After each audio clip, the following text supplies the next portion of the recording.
मसीदी मणिपुर प्रजा सिंगना अदुम कनो तौरबा अदुबु मसीदी यामना स्टेट की नतना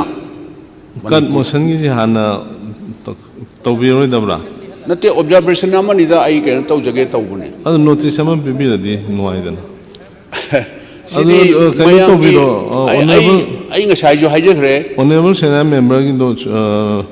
मिनिट मंगा गुबदंग तौबिरो ननि आई पॉइंट जो सुखन हंजन जरोएबा ngasai gi हाउस की लीडर ऑफ द हाउस ना थंबी हिबदो अदु प्रजा सिंगी इंफॉर्मेशन हाइगद्रा करी हाइनी अदुगा कैनोनी अखोई दी अखोई ओपोजिशन की दी हाइबे तारे ओलोइस हुजिकी लेरिबा प्रेजेंट क्राइसिस इशू से कमहि तौना रिजॉल्व तौसिगे हाइदना ओलोइस रूलिंग साइड की से वार ऑन ड्रग हाइरो लेपाकी बु फदो तादी yes we are ready to support it then अदगी कईनोबू हाइरो अतई नहान की हाउस कमिटी सेम हाइरो इलीगल इमिग्रेंट लापचिन खंदोक से हाइबदी इट्स ऑलराइट लेपाक की इंटरेस्ट ने अखोइदे अदुम हाइजरगा अदुम लाक्तना अदुम केंदो एनी अफबा लेपाक की फगदौदुदे अखोइ कोऑपरेशन पिजेगे अखोइ अदुम होय अखोइगी दरकार लेत्रगदि लेरगदि अदुम सपोर्ट तौजगे ना हाना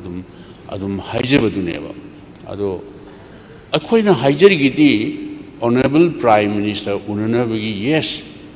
हाउस द मदुगी ऑनरेबल प्राइम मिनिस्टर की अपॉइंटमेंट लौननबा हाइबदो होजिक साइ लीडर ऑफ द हाउस ने बुदि हाइबिगी करिगुंबा दरकार लेरबा उनबा पामगदी ओपोजिशन की मेंबर सिंगना अदुम अपॉइंटमेंट सिक तौबि उनबिउ हाइबा सेंगना हाइनी अखोइ उनजगे मसिगी इशूज की मतंगदा अतगी नतबा मतेंग पांगबियु हाइबदु मदुगी अपॉइंटमेंट लौगेना कोई था मखाय अमा दिल्लीदा अखोइद नतना कोई वखन मानबा लाइक माइंडेड पॉलिटिकल पार्टी की था मखाय अमने बे अपॉइंटमेंट लौबसी अमेरिका चत्रिंगै की ममांगदनी को हाइसे अदुदुसु फंगमनबा अखोइना हाइजरिदी ऑनरेबल प्राइम मिनिस्टर सिदैदा लाक्पीदबा हाइबदुदी सिगे अवा अना मयामसिंगसी अखोइदी येंबिगद्राना खनबा फिजिकली ऑन द स्पॉट लाग येंबिरगदी मसी अवाना मयामसी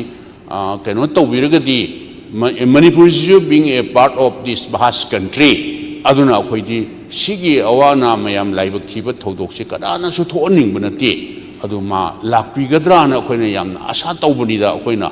अतैददि अदुम चंगजली इलेक्शन कैंपेन ददी असम दा लागा अहिंगु लेक्तना काजीरंगा दा अहिंग लेक लई मणिपुर दा मई चाइबा मोर देन चनी हेना सिग्रबा युम कया जाव हुजिक डिस्ट्रेस पर्सन लेबा मयामसे मसिददी सुसोय सोयना खोइ लाक्पीगद्रा खनमनी आई स्पीकर आई टेंशन जगे ngasai ऑनरेबल चीफ मिनिस्टर ना अदुम ngasisu haiba hanasu adum haiba yes ai madu lali haidieba fake encounter se masida 1500 still Supreme Court pending lay haibe se madu summeba madu ai latest information je ai singtok jageba madu way back 1988 adwai digi accumulated figure neba sima number 1 adigi ani suba amna hujiksi National Human Rights Commission OBI State Human Rights Commission OBI Manipur State ta Sajanaba encounter tauraga fake encounter tauraga 1500 laire masi maral laiba madaida madai involved to mayam sing to maybe state force OBI central force OBI madu phajana trial chathabiraga bichar chathabiraga dandi PBU haidna Supreme Court ta wakat paneba but the Supreme Court na yes each and every case we will definitely take up and will trial adu noina city 1500 nina khwaidagi 100% chumani correct way ni haiba case 50 60 khakta lokhatlu na applicant sing haiba tarine mada haireba adu 50 60 moina lokhalai bududi central paramilitary force maybe CRPF aduga army or maybe Assam Rifle involved to the case ngakta woira adudi government of India ki particularly Minister of Home Affairs ki prosecution sanction ama darkar leba madu government of India na Supreme Court na madu trial chatharage mana leibadu dandi pirage prosecution sanction piu hai the government of India no hu pi the lay aina hai bi pending leite lalamoi hai bagi wanataba masima ai singtok chaning ba adagi ngasai gi adugi adagi kanogi thangting gi adugi adagi kangpupi gi adugi adadi madudi record na sakhi ni aduga court ki trial chathaki ba hujik supreme court ki judge oi ba Koteshwar Sahib na sida high court ki kano tawda madu ai madu hanjan jaroi da adanga sai madam Sonia Gandhi ga Rahul Gandhi ji ga panbi hibido moina NRC moina opposed to we hibido 2002 da the then former Atal Bihari Vajpayee gi matam da 2002-3 da both houses of parliament Rajya Sabha and Lok Sabha da NRC se pukhalakpa kanda da moi adum matam da koi Congress party na kaidu kachu opposed to we deba ado Rahul ji na haibadu de CAA su chatnara ba NRC su amu chatnara ga NRC se house machi central act ni ko state na su ngamba pot na tieba still center da su Amit Shah ji na nationwide NRC chatnara na ba tawni haiba Prime Minister na pal India da NRC ki wafam se koi kaim da khana ba leitri haide hujik both houses of parliament na pukhalak pa su leitri ba adudai da Rahul Gandhi ji na opposed to we warranty house da pukhalak ka na man opposed to ba adu madam Sonia Gandhi na opposed to ga di haiba yae ba hujik house da madu laktri ba bill loina laktri ba adu moi di chumna personal observation opinion pibe wane ba NRC su chana ba chanagani haira ba CA su chanagadi masigi overlook laigadra madu karino kitang semtok semjin tawba darkar oiroidra na haibani adu NRC Egypt madu opposed tawba na tiena ai masima singthok chaningba adu aikoina akoi opposition side gi honorable prime minister ga haidi leader of the house any issue laibda akoi hana 15 years adu perta any issue lakpada chief minister office tagi akoina these are the delegates subject properly sini honorable prime minister da appointment preview have the time of the within 1 week appointment heta pire eba all political party oibai or any oibai satre sangsan weda pire eba adumai todna honorable chief minister gi office tagi all political party oro akoi khud jur torga haijege honorable prime minister da hujik leiba conflict se hanagi kuki naga tauhiba aduga maitai panghan gi aduga paite kuki tauhibuga khenai matam dugudi unwanted element kharana kuki khara hatlam bagi waneba made kuki ga naga ga khatna dana khul amaga district amaga changna ba yada ba khota ba kaimta lai hideba aduna honorable prime minister gi kasu darka leite khoina haije di hojik su nakal animak se nomai kapal lepo this arm within this week higher center na with determination commitment amaga loina na honorable prime minister na or at least honorable home minister na noi kapal lepo higher nak yet ani se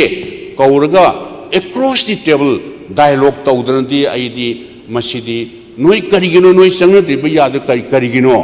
haina sugumba ma center na intervene tawba darka woi haina koi feel taweba aduna koina appointment lawbusu pibidre honorable chief minister na appointment lawga koi mayam ji lao unuru si lao honorable prime minister unuru si lao appointment lawbu piribra pidabra ngamibra ngamdabra ngasi bhauta madugi arrangement madudai da koi prime minister unadaba yadi haideba problem si bu solve tawkhadi honorable Sonia member adu so koi state Manipur tawje sigumba si bu anywhere in the country from the state kari thokpa yawrageba adu masi state government na thuna solve tawbiyo adu honorable prime minister ra home minister koi kasu disturb tawba pamdeba or state ki purview wang da later di appointment lobiro na honorable prime minister do koi mayam sasi haibni house da prime minister unabagi house resolution lobaje it is extremely sorry akoi ji ikai house ki dignity se handabane ba upai leraktabani na agas house da leriba paliba government sina honorable prime minister appointment lobiyu haibido resolution am lobaje khujiyam ikai ba उपाय लेक्तदना इकाई की हुंदोक्तना state की अवाबा inmate ma'am relief के अंदर लेरिबा ma'am करे कांदा मसी solve तौगनी हाइबसु हाइबा ngumdaba sigumba मैम स्टेट का अखोइदी सिगी हाउस सिदी पेदोरनी सि नॉर्मल अदुम मैम पास तौबिरो हायरगा अखोइदी तनबु तल्लेबा लापा मणिपुर प्रजासिंगसु फेटअप ओरमन तानिंग मरुएबा हाउस ता इकाइबा पीबा ओइना थोकदौ माले अइन हाइजेदी हाउस इकाइबगी वानते मणिपुर प्रजासिंग आशा तौइ हाइबा वानिदा हाइबदुमक्ति हेक हाउस फजतबा सेद खन्नरगा करिनो सोरपम तौनना यारगदि पुथोरकनी हाइबा खन्नै हाइजेबे वानेबा ऑनरेबल स्पीकर आइसु खंगजै हाउस की डिग्निटी हंदबा हाउस वो इका इंसल्ट तौबा इकाइबा पीबदो अदुदि लाइरिबा gravity of the situation of the present crisis in the state अदुना ऑनरेबल चीफ मिनिस्टर ना सरकार सिना ऑनरेबल प्राइम मिनिस्टर होय होम मिनिस्टर इंटरवीन तौगा थून सॉल्व तौननबा तौबियु अदु नत्रगदि अखोई ओपोजिशन साइड तगिदी सुमाय सुम तौर लेबसे स्टेट की प्रजा सिंह वारिबा मयाम पुरमक्सी येंगा अखोई स्टेप अमा लौरप याय हाइना अखोई सुमाय थमजबने अदो ngसाइगी ऑनरेबल